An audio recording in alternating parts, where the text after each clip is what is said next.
Hello student, कैसे हैं आप लोग। स्वागत है आपका मेरे यूट्यूब चैनल में। आई होप आप सभी अच्छे होंगे।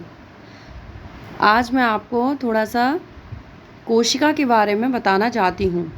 कोशिका जिस प्रकार से हमारे शरीर में जो ब्रेन होता है, ब्रेन हमें कंट्रोल करे रहता है।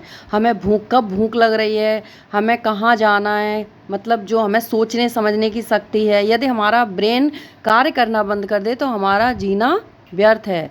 पूरा सिस्टम जो शरीर का होता है वो एक ब्रेन से ही संबंधित होता है।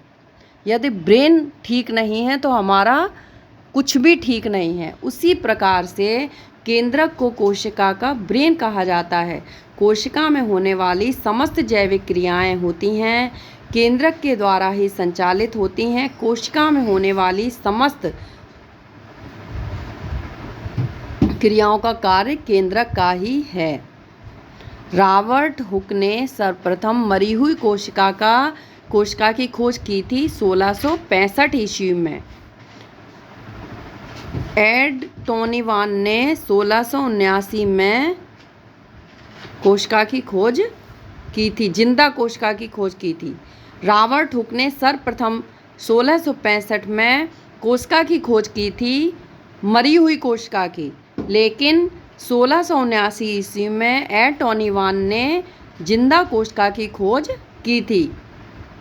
कोशिका का सिद्धांत जो प्रतिपादित किया था सर्वप्रथम 1839 में वनस्पति शास्त्री विज्ञान स्लाइडन नामक विद्वान ने किया था।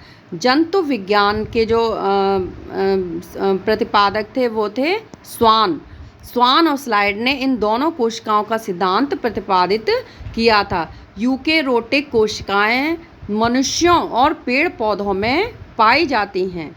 प्रोकैरियोटिक कोशिकाएं हरी शैवालों में, नीली शैवालों में और छोटे छोटे जंतुओं में पाई जाती हैं। कोशिका द्रव्य, इसी कोशिका के अंदर जो कोशिका झिल्ली एवं केंद्रक झिल्ली के बीच जो द्रव्य होता है उसी को कोशिका द्रव्य कहते हैं। इसी कोशिका द्रव्य के अंदर कार्बोज, लवण, शर्करा, साल्ट, फैट, कार्बोहाइड्रेट आदि लवण पाए जाते हैं। केंद्रक द्रव्य, कोशिका में जो भी घटनाएं होती हैं वो केंद्रक के द्वारा होती हैं। केंद्रक के अंदर जो द्रव्य होता है वही केंद्रक द्रव्य होता है। केंद्रक कोशिका द्रव्य के मध्य गोल आकृति में होती है।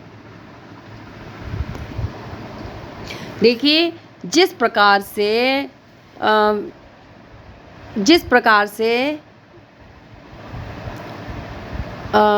एक ईंट घर बनाने के लिए सर्वप्रथम एक छोटी सी चीज़ ईंट के द्वारा हम सर्वप्रथम दीवार खड़ी करते हैं। उस दीवार मतलब ईंटों को जोड़ कर दीवार खड़ी हो जाती है और कई दीवारों को मिलाकर मकान मतलब दीवार तैयार हो जाती है और कई दीवारों को मिलाकर कमरा तैयार हो जाता है और एक एक कमरे को मिलाकर पूरा घर तैयार हो जाता है। उसी प्रकार से हमारे शरीर की जो सबसे छोटी इकाई होती है वो कोशिका होती है। कई कोशिकाएं मिलकर ऊतक का निर्माण करती हैं और ऊतक मिलकर अंग का निर्माण करते हैं और कई अंग मिलकर हमारे शरीर का निर्माण करते हैं।